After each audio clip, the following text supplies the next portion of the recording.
조갑제 TV 시청자 여러분, 또 이 사고가 났습니다. 정말 오늘 사고는 병원에서 났고 또 중환자 분들이 많이 돌아가셔가지고 정말 안타깝습니다. 경남 밀양시 가곡동 세종병원에서 오늘 오전에 불이 났는데 처음에는 5, 6명 사망한 것으로 보도가 되다가 점점 사망자가 늘어가지고 41명까지 갔다가 다시 39명으로 현재 상태로는 확정된 편인데 앞으로 또 더 돌아가실 분들이 계실지도 모르겠습니다. 요사이 사고는 특징이 이 석유화학 제품에 불이 붙으면은 유독 가스가 나니까 이 대피할 시간이 절대적으로 부족합니다. 그래서 몇 번 그 가스를, 독가스죠, 사실은 독가스를 들이마셔 버리면은 의식을 잃고 하는데, 더구나 이 환자분들이니까. 그러나 이 사고는 밤에 일어난 것이 아니고 아침에 일어났습니다. 그리고 또 소방대도 일찍 출동을 했는데 그나마 다행인 것은 그 옆에 있는 요양병원으로 불이 옮겨 붙는 것은 막았고 상층으로 불이 확산되는 것은 막았지만은 이 환자들이 1층, 2층에 집중적으로 입원해 계셨고 중환자니까 제대로 대피하지 못한 것 같습니다. 요사이 왜 이런 사고가 많이 나느냐 하는 데 대해서는 여러 가지 설왕설래하지만은 이 과거 정권에서도 사고는 많이 났습니다. 그런데 사고가 유달리 많았던 정권이 있습니다. 그것은 김영삼 정권입니다.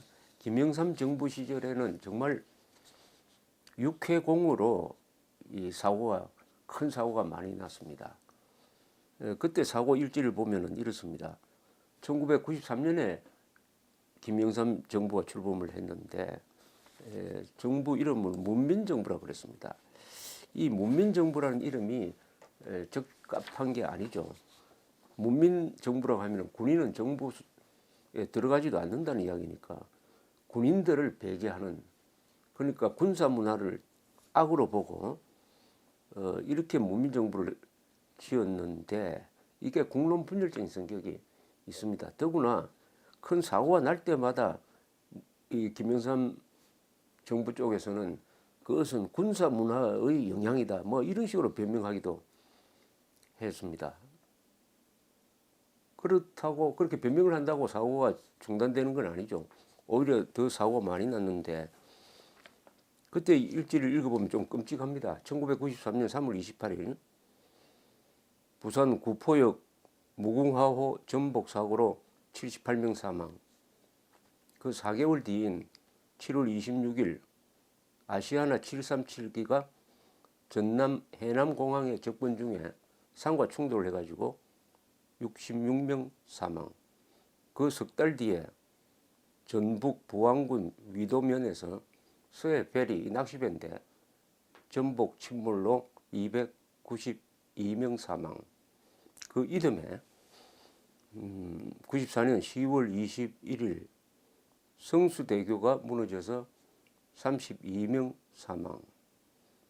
그 다음에 1995년 4월 28일 대구시의 지하철 공사장에서 도시가스가 폭발해가지고 101명 사망. 그 두 달 뒤 1995년 6월 29일 삼풍 아파트 붕괴로 502명 사망. 2년 뒤 1997년 8월 6일 대한항공 747기가 괌공항에 접근 중에 인근 상과 충돌했습니다. 225명 사망입니다. 이렇게 보면은 철도, 지하철, 항공기, 선박, 그리고 다리, 아파트 정말 이게 다양하게 무너졌습니다. 육해공에다가 지하까지 포함이 돼가지고 이때 이 7분의 큰 사고로 돌아가신 분들을 합산을 하면은 1000명이 넘습니다. 1000명이 넘습니다. 이렇게 사망한 원인이 김영삼 정부의 무능과 관계 있느냐? 라고 하면은 직결돼서 이야기할 수는 없지만은 이 전 정권을 부정하는 군사 정권을 부정하는 이런 어떻게 보면은 반역사적 분위기가 사회 곳곳에서 어떤 이완 현상 또는 반작용을 일으킨 것과 관계 있지 않을까 하는 생각도 해보기는 해봅니다. 가장 큰 사고는 뭐냐면 1997년에 결국 김영삼 정부가 외환 관리를 잘못했습니다. 그때 대한민국의 경제 기본은 튼튼했습니다. 실업률 모든 통계가 괜찮았는데 뭘 잘못했느냐 하면은 외환 수급을 잘못했어요. 그러니까 외환이 갑자기 주변 지역에서 경제 위기가 오니까 빠져나갔습니다. 특히 일본 사람들이 빌려주었던 돈을 일본에서 회수하기 시작했습니다. 이게 결정타가 돼가지고 우리는 흑자도산을 했습니다. 흑자도산이냐 뭐냐면은 다른 모든 통계는 괜찮은데 일시적으로 외환 수급에 장애가 와가지고 마치 피를 제대로 통해야 사람 몸이 제대로 돌아가는데 피가 어느 혈관에서 막혀버렸다. 그러면은 금방 수술을 해야 됩니다. 그게 바로 외환 위기였고 우리는 IMF 관리 체제로 들어간 적이 있습니다. 요사이 일어나는 이 문재인 정권 하에서 일어나는 이 사고는 또 다른 정치적 의미를 가지고 있습니다. 뭐냐면은 문재인 대통령부터 그 이 집권 세력이 박근혜 대통령 시절에 있었던 세월호 사고죠. 세월호 사고 304명이 사망한 세월호 사고의 원인을 박근혜 대통령한테 씌워가지고 집중적으로 끈질기게 정치적으로 공격을 했습니다. 정치적으로 이용해서 그것이 박근혜 민심을 만들어내고 그것이 또 촛불 시위와 연결되고 해서 집권을 했습니다. 그러니까 세월호 사고를 정치적으로 악용하고 선동하는데 주도적으로 참여했던 사람들이 이제 집권 세력이 되었다. 이제부터는 당신네들은 사고가 날 때마다 어떻게 행동하느냐 하는 걸 국민들이 주시하게 되었습니다. 그러니까 문재인 대통령도 지난 제천 스포츠센터 화재 때 희생된 사람들을 문성하기 위해서 가고 또 거기서 봉변을 당하고 돌아오는 차 중에서는 눈물을 흘렸다고 합니다. 이렇게 이것이 관리가 되면은 10명 이상 되는 사망자가 난 사고에는 무조건 대통령이 문상을 해야 된다 하는 게 이게 또 국가의 관례로 될 가능성이 있습니다. 이번에 이 사고가 난 데 대해서 문재인 대통령이 또 어떻게 행동하느냐 이걸 또 국민들이 이렇게 주시를 하게 되는 것입니다. 이것은 좋은 관례가 아닙니다. 사고는 사고입니다. 이 큰 나라에서 일어나는 모든 사고를 다 대통령한테 책임을 지우면 되겠습니까? 그러나 자신들이 그렇게 했으니까 이제는 국민들의 따가운 눈총을 받아야 되고 또 거기에 대응을 해야 되는데 이 대응하는 과정이 문제입니다.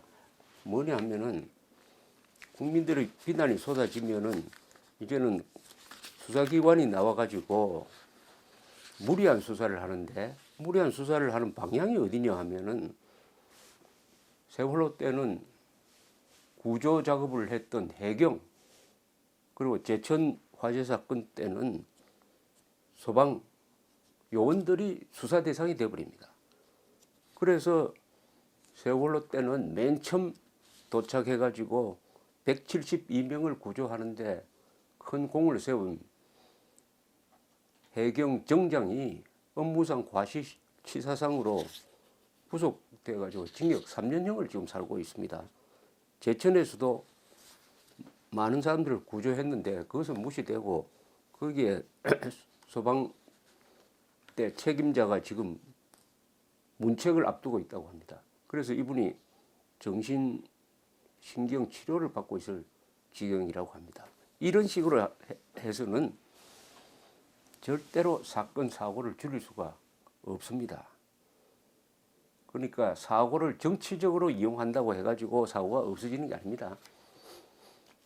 세월호 사고의 책임을 박근혜 대통령한테 씌웠더니 그 뒤에 사고가 없어져가지고 안전한 나라가 됐습니까? 그렇지 않죠. 또 소방 책임자, 구조 책임자를 구속한다고 해가지고 벌 준다고 해가지고 그 뒤에 사망자가 나오지 않고 100% 구조가 되었습니까? 그런 식으로는 사건 사고를 예방할 수 없습니다. 그럼 뭘로 하느냐? 훈련으로 하는 겁니다. 조직으로 하는 거예요.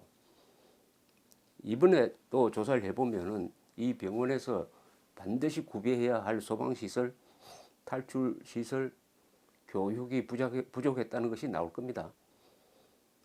그러니까 환자들한테 또는 환자 가족한테 불이 났을 때 어디로 도망가야 된다 하는 것을 과연 교육을 했느냐. 이런 데서부터 우리가 허점을 메워 나가야 되죠. 사람을 그냥 속죄양으로 잡아넣는 식 또는 엉뚱한 사람한테 이 책임을 몽땅 뒤집어 씌우는 식 선동적 방법으로는 절대로 해결할 수가 없는 것입니다. 죽음을 정치적 선동으로 활용하면은 나중에 그 대가를 치르게 된다.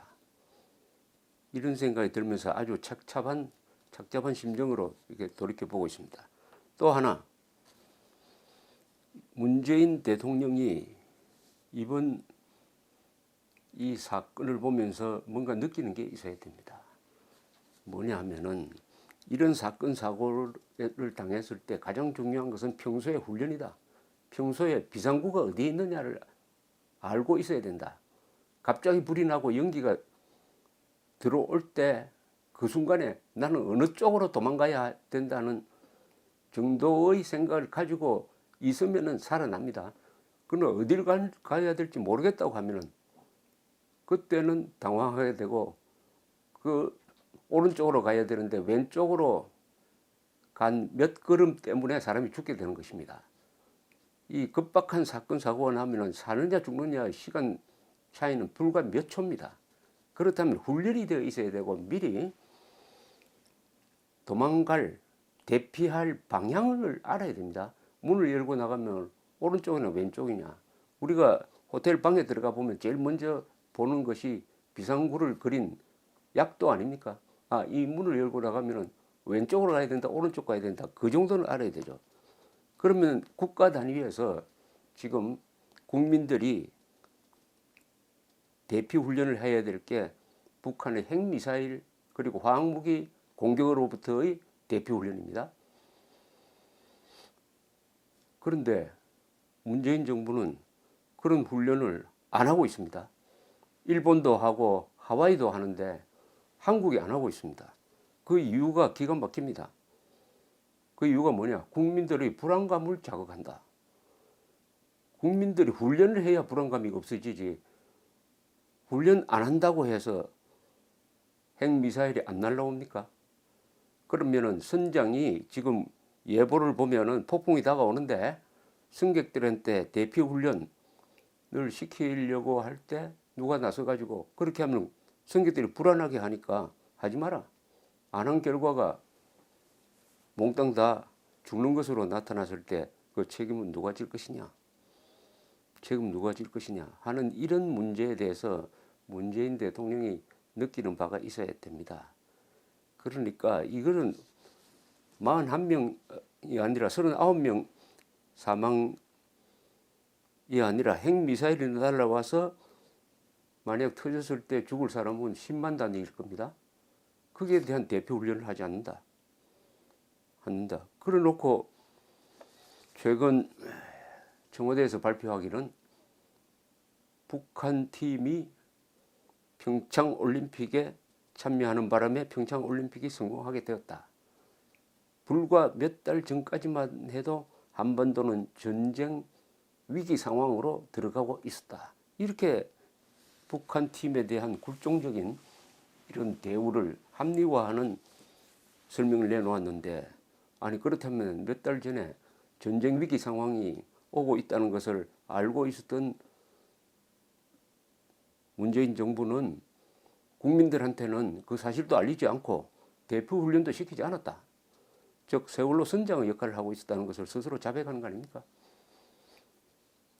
문재인 정부에 대한 경고라고 잇따라 일어나는 사고는 문재인 정부에 대한 또 다른 방향의 경고라고 생각해야 됩니다. 첫째는 떼죽음을 정치적으로 이용하지 말라.